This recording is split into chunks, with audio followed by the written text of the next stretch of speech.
शेतक मासा बाजारात सध्या तो पावसाच्या अगोदर पावसाच्या दिवसात मिळतो. 12ही महिने तो मिळत नाही. छोटे मोठे दोन्ही आकारात येतो. एकच काटा असतो, मांसाने भरलेला, चवीला अप्रतिम अप्रतिम अप्रतिम. खवले असतात त्याच्यावर बऱ्यापैकी. त्याच्या आजूबाजूला जे कल्ले असतात ना ते एकदम काटेदार असतात. ते जरा कोळणीकडनं काढून घेतले ना तर बरं, कारण मग ते बनवताना किंवा खाताना पण असे टोचू शकतात. म्हणजे थोडंसं सांभाळून ते खावे लागतात. साईडला असतात कल्ले, पण ते काढले ना की मग काही नाही. आणि 3 मिळाले आहेत मला, मोठे आहेत चांगले. आणि ते चांगले स्वच्छ करून घेतलेत. त्याच्यासाठी मीठ लावून ठेवले अर्धा तास आणि धुवून घेतले स्वच्छ. चवीनुसार मीठ, 1 चमचा लाल तिखट, 1 चमचा आलं लसूण पेस्ट, त्याच्यानंतर मिरचीचा खरडा, धने बडीशेप घातलेला, 1 सुकी मिरची, थोडे धने, थोडे बडीशेप, थोडी लाल मिरची, हिरवी मिरची 1, थोडं मीठ घालून क्रश करा मिक्सरला. कोथिंबीर थोडी, नंतर हळद पाव चमचा, लिंबाचा रस, अख्खा 1 लिंबाचा रस वापरला आहे. माशाला जेवढं तिखट आंबट चमचमीत चव असेल ना तेवढा मासा अप्रतिम चवीला लागतो.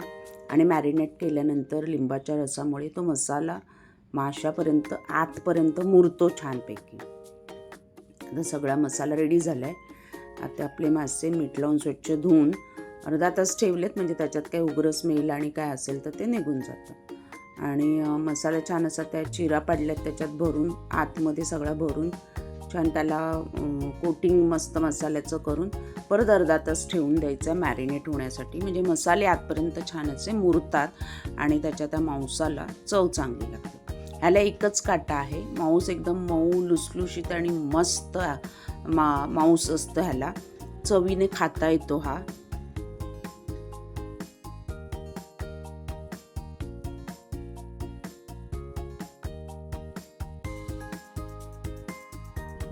तिन्ही मासे रेडी झालेत मॅरिनेट करून. कोटिंगसाठी मी 2 चमचा रवा, 1 चमचा तांदूळ पिठी आणि 1 चमचा मी बेसन घेतलं आहे.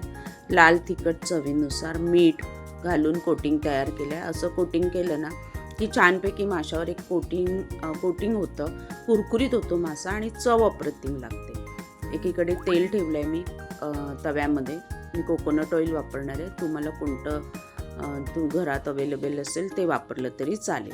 कोकणामध्ये खोबरेल तेल वापरतात आणि खोबरेल तेलात तळलेली मच्छी ना इतकी अप्रतिम लागते ना. ज्यांना आवडत नसेल त्यांनी जे घरात असेल ते वापरा. आता हे छान असं कोटिंग त्याच्यावर दाबून हाताने बसवून घ्यायचं आहे, म्हणजे मासा कुरकुरीत होतो आणि त्या कोटिंगची एक माशाला छान चव येते. कडकडीत तेलामध्ये मीडियम टू हाय गॅसवर दोन्ही बाजूला मासा लवकर कुक होतो. त्यामुळे फास्ट गॅसवरच त्याला छानपैकी असं तळून घ्यायचा. आतपर्यंत शिजेल ह्याची काळजी घ्यायची, कारण तो लवकर शिजतो. आणि थोडं तेल जास्त घातलं की तो कुरकुरीत व्हायला चांगली मदत होते. तयार आहे आपला शेतक मासा फ्राय, तवा फ्राय.